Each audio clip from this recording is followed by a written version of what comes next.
우리 함께 날 하나님 말씀은 신약성경 누가복음 9장 우리 46절에서 62절까지 말씀입니다. 누가복음 9장 우리 46절에서 62절까지 말씀 우리 한 절씩 교독하겠습니다. 제가 먼저 읽습니다. 제자 중에서 누가 크냐 하는 변론이 일어나니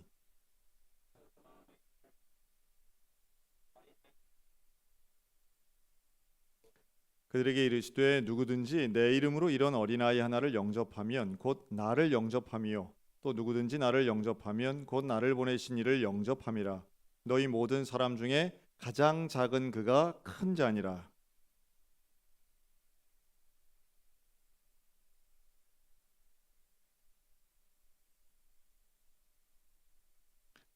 예수께서 이르시되 금하지 말라. 너희를 반대하지 않는 자는 너희를 위하는 자니라 하시니라.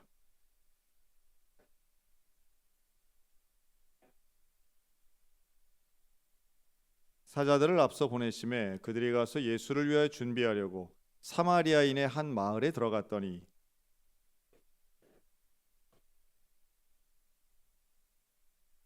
제자 야고보와 요한이 이를 보고 이르되 주여 우리가 불을 명하여 하늘로부터 내려 저들을 멸하라 하기를 원하시나이까.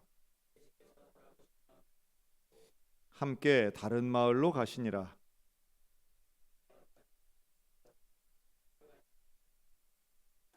예수께서 이르시되 여우도 굴이 있고 공중에 새도 집이 있으되 인자는 머리 둘 곳이 없도다 하시고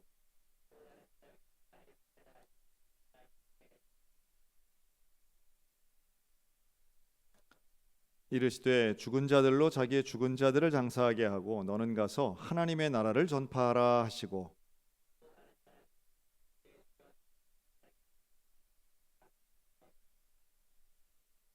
다 같이 읽습니다.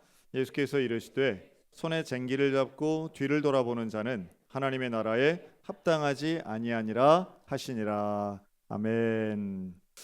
자, 우리 오늘 누가복음 9장 읽었는데요. 여러분, 이 누가복음 9장엔 상당히 내용이 많아요. 예수님이 여러 날에 걸쳐서 제자들과의 이제 많은 대화들을 하시고 또 특별한 사건들이 이제 여러 가지가 있습니다. 그 중에 이제 오늘 읽은 46절 이하에 보면 제자들끼리 변론이 일어나죠. 근데 변론의 주제가 아주 흥미롭습니다. 뭐라고요? 누가 크냐? 누가 크냐? 당연히 성인 남성들끼리 무슨 키재기한 게 아니죠. 여기서의 누가 크냐는 건 결국 누가 더 중요하냐, 위계의 문제입니다. 또 누가 더 먼저냐 이런 거죠. 이 인간의 어떤 본성 같은 거예요. 사람 만나면 먼저 저 사람과 나와의 서열 정리하는 거, 이게 오해하지 않으셨으면 좋겠어요. 대한민국만 있는 거 아닙니다. 전 세계 누구나 하고 있습니다. 다만 그 방식과 정도의 차이가 있을 뿐이죠. 만나면 뭐 미국인들은 분명히 힘의 차이를 하는 것 같더라고. 무기를 뭘 가지고 있나 이런 거 가지고 따지죠. 그러니까 좀 무겁고 해도 샷건을 가지는 이유가 상대보다 큰 무기, 중화기를 갖고 싶어하는 그런 마음들이 있더라고요. 작년에 미국 좀 갔다 왔잖아요. 미국 갔는데 충격받았습니다. 여러분, 미국 사람들 하여튼 인구의 4배 이상의 총기류가 미국에 있죠. 그런데 자, 퀴즈 하나 낼까요? 여러분, 미국의 목사님들은 총 가지고 있을까 안 가지고 있을까요? 목사님들이 총 가지고 있는 거 좀 이상하지 않습니까? 그런데 미국에 이런 속담이 있습니다. 총이 없는 사람 많다. 그러나 총을 하나만 가진 사람은 적다. 이런 얘기 있어요. 총 가지면 여러 개 가지고 있는데요. 제가 방문했던 교회 그 부목사님이 딱 그렇더라고요. 총을 한 20개쯤 갖고 있다고 하더라고요. 보여달라고는 안 했습니다. 그 총도 이렇게 욕심이 나나 봐요. 뭐 하면 뭐. 그런데 누구나 이 서열 정리하는 거, 저 사람이 나보다 높으냐 낮으냐, 강하냐 약하냐, 여러분 이거는 사람이 상대를 바라볼 때 맨 먼저 갖게 되는 어떤 자기 보호 본능에서부터 시작되는 이야기 같아요. 그런데 그러한 서열 정리가 우리나라에서는 일반적으로 그럴 때 되게 뭘 사용하죠? 처음 보는 사람한테.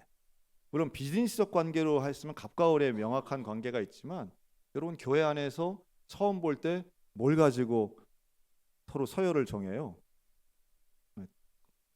자, 제가 정답을 가르쳐 드리겠습니다. 우리 교회는 따라하세요. 우리 교회는 그런 거 없습니다. 네, 그런 거 없다. 뭐 괜히 특별히 이제 나이 같은 거 가지고 이렇게 서열 정리하시는 분들 보면 좀 안타깝다 하는 생각이 들어요. 예. 그렇게까지 해서 서열을 뭘 정리를 해야만 속이 편한 분들이 있긴 한데요. 되게 웃기는 거 아니겠습니까? 처음 보는 사람들끼리 나이를 가지고 뭐 위아래를 정한다는 건 정말 조금 좀 다르다는 생각이 듭니다. 좀 유교적인 생각이죠. 여러분, 예수님은 제자들보다 나이가 적으셨을까요? 많으셨을까요? 명확하진 않은데요. 대개 제자들보다 예수님 나이가 좀 젊었다고 보여집니다. 베드로가 대표적이죠.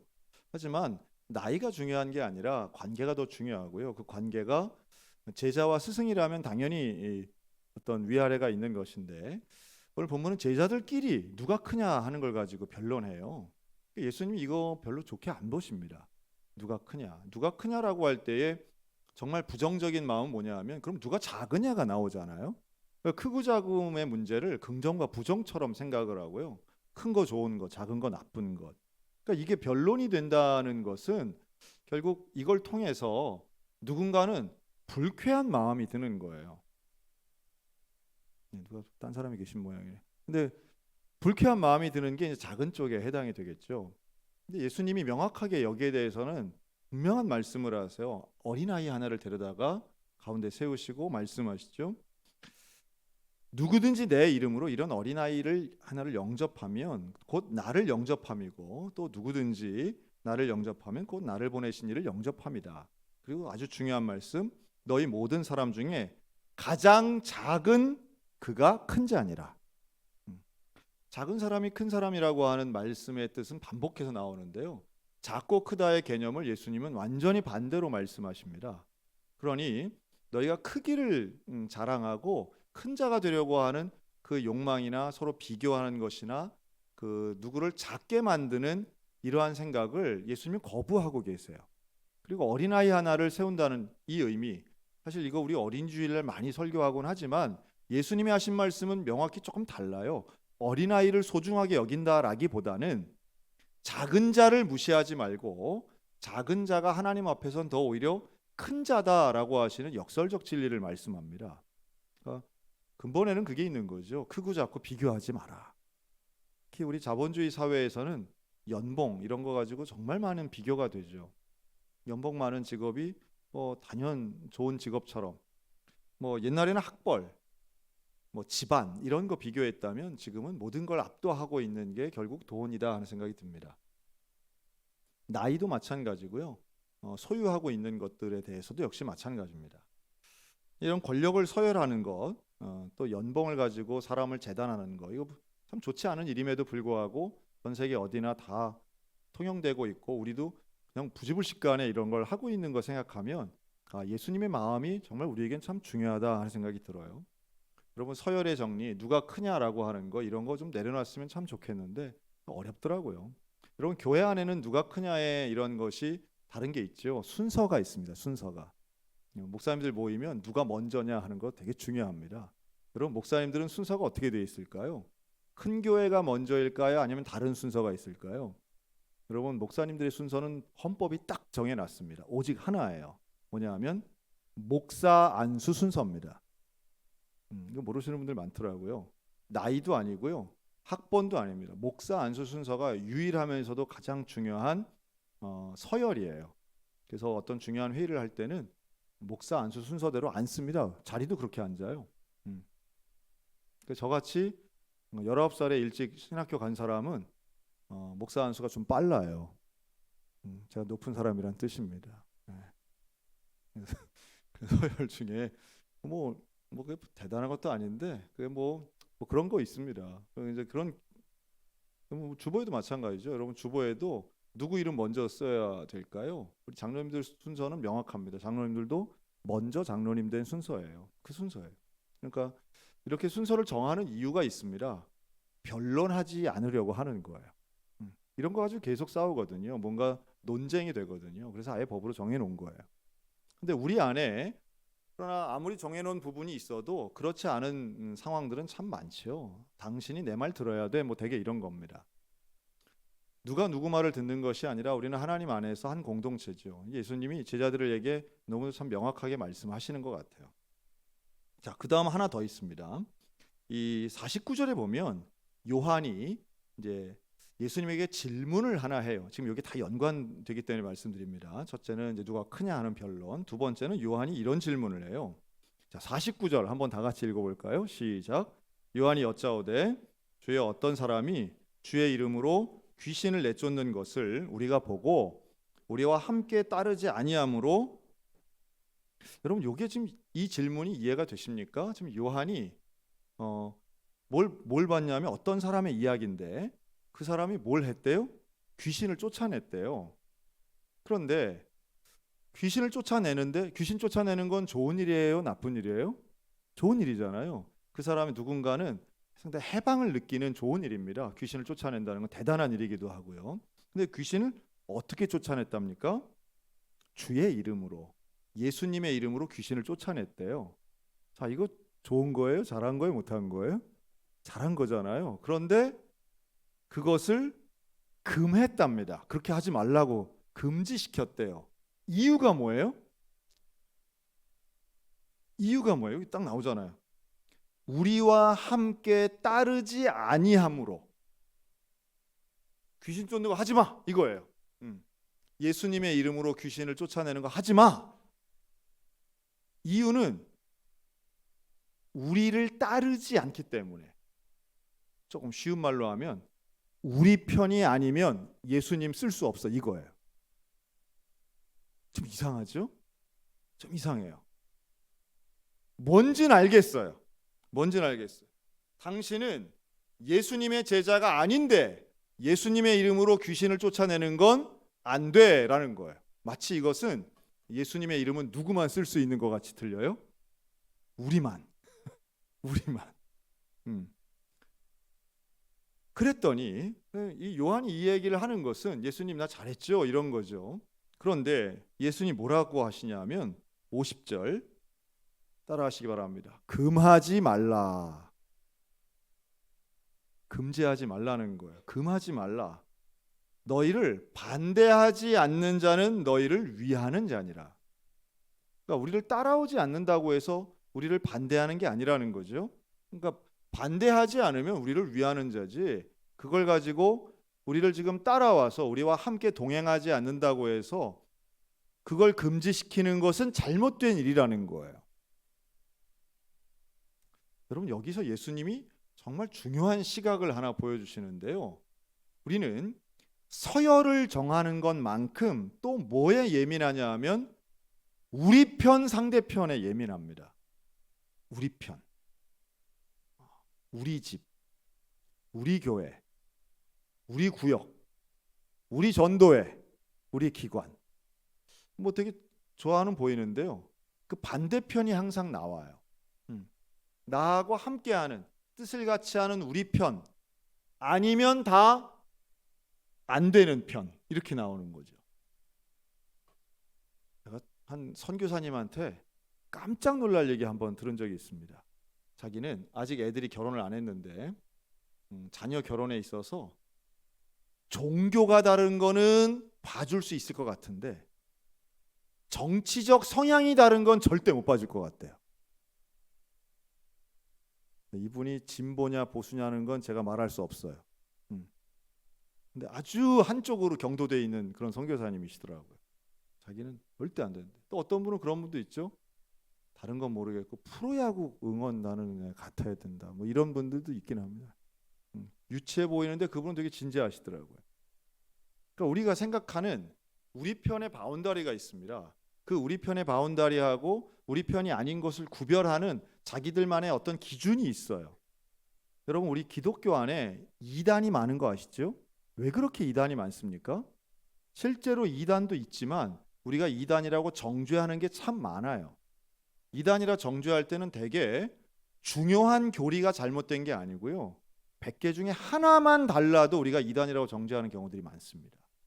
그 많아요. 우리가 절대로 용납 못해, 이건 절대 안 돼, 이런 것들이 사실은 신앙의 연조가 깊고 또 신앙이 보수적이고 복음주의적이라고 하는 분들 중에 의외로 많습니다. 그건 절대 안 되지. 어떻게 주일날 그런 옷을 입고 와? 어떻게 예배당 오는데 그런 복장을 하고 와? 이런 분들도 사실은 있고요. 하여튼 뭐 옛날 얘기죠. 저희가 전도사 교육 받을 때는요, 목사님들은 콤비 입으면 안 된다고 제가 교육을 받았습니다. 콤비가 뭐냐 하면 바지와 이 상의가 다른 거 입으면 안 된다는 거예요. 딱 한 벌로 입어야 되고 버튼은 2개여야 된다.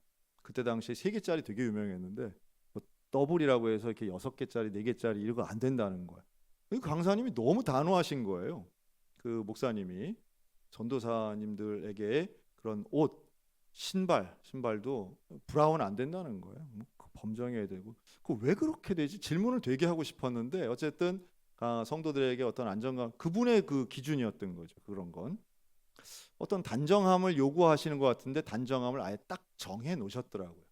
정말 단정함을 단정하고 계시더라고요. 그러니까 우리가 생각하고 있는 나만의 어떤 경건의 모습들이 있습니다. 신앙의 틀 이렇게 딱 정해져 있는 교회도 있고 개인들도 있어요. 근데 여기서 조금이라도 벗어나면 절대 안 돼. 여기서부터 사실은 내 편, 우리 편이 갈라지죠. 근데 예수님은 참 놀라운 말씀을 하시는 거예요. 대놓고 나를 반대하지 않으면 사실은 다 우리를 위한, 다 우리 편인 거야. 그러니까 우리 편의 범주가 상당히 커지는 거예요. 하나만 달라도 이단이야가 아니라 하나만 같아도 우리 편이야라고 들립니다. 저는. 그러니까 이러한 포용력, 누구나 감싸 안을 수 있는 이 큰 품 같은 예수님의 표현과 실제 내용은요, 오늘 우리들에게 정말 내가 다른 사람을 대할 때 어떤 태도를 가져야 되는가를 보여주고 계세요. 그러니까 위계를 정하거나 내 편 상대편을 나누거나, 그럼 우리가 편 가르기가 얼마나 일상화되어 있는지 몰라요. 난 이 사람하고만. 지금 SNS가 이렇게 발전하면서 더 그게 경도되고 있지 않습니까? 유튜브도 보는 게 완전히 달라요. 그러니까 유튜브 보는 게 다르니까 의견이 완전히 한쪽으로 쏠리게 되는 거죠. 배타와 혐오를 버리고 한 가지 틀린 점을 찾기에 혈안이 돼 있기보다 오히려 하나만 비슷해도 우리가 서로 이해할 수 있다라고 하는 생각을 갖는 태도의 변화가 분명히 필요하죠. 참 이 제자 요한이 이 귀신 쫓는 걸 금했다라고 하는 거 되게 웃기는 얘기입니다, 사실은. 왜 웃기냐 하면 이 같은 9장에 있는 앞절을 좀 보겠습니다. 앞절에 보면 40절, 이 40절에 보면은 이 귀신 들린 아들을 데리고 온 아버지가 나오는데요. 자, 40절 같이 한번 읽겠습니다. 성경 있으신 분들 시작. 당신의 제자들에게 내쫓아 주기를 구하였으나 그들이 귀신을 쫓아달라고 하는 부탁을 받고 사실 귀신들의 아들을 데리고 왔는데 제자들이 못해요. 귀신을 쫓아내질 못해요. 쫓아내지 못했던 이 제자가 다른 사람이 쫓아내는 건 금지한 거예요. 이게 얼마나 코미디 같은 얘기입니까? 그렇죠? 내가 못하는데 너도 하면 안 돼. 이런 식이죠. 또 예수님의 이름을 사용하는 거 안 돼. 아무리 결과가 좋아도 아무리 도움받은 사람이 있어도 그건 안 돼라고 하는 거죠. 자, 그 다음 마지막 세 번째예요. 51절 이하에 보면 이제 예수님이 예루살렘으로 가시려고 결심하시고 어디로 가느냐면 사마리아로 갑니다. 그러니까 사마리아를 지나가시는 거예요. 근데 사마리아인의 한 마을에 갔는데 그 마을에서 이 사람들을, 예수님과 제자들을 받아들이지 않습니다. 배척하는 거죠. 그러니까 누구네 집에 가서 잠을 자고 이렇게 해야 되는데 아무도 환영하지 않는 거예요. 환대하지 않는 거죠. 사실 사마리아인과 유대인들은 늘 대척점에 있기 때문에 유대인들에 대해서 유대인들은 사마리아인들을 혐오하고 사마리아인들은 유대인들을 거부했던 문화가 가득합니다. 근데 그걸 경험하신 거예요. 그러니까 네 편 내 편 나누고 있는 사람들에게 한 방 이제 당하시는 이런 느낌이죠.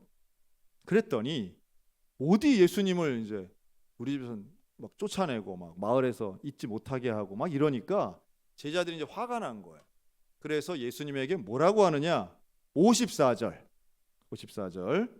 자, 같이 읽습니다. 시작. 제자 야고보와 요한이 이를 보고 이르되 주여, 우리가 불을 명하여 하늘로부터 내려 저들을 멸하라기를 원하시나이까. 참 대단하죠. 이것들이 우리를 쫓아내? 뭐 이런 거죠. 사마리아 이 수준도 안 되는 것들이, 경건하지도 않은 저것들이 우리를 쫓아내?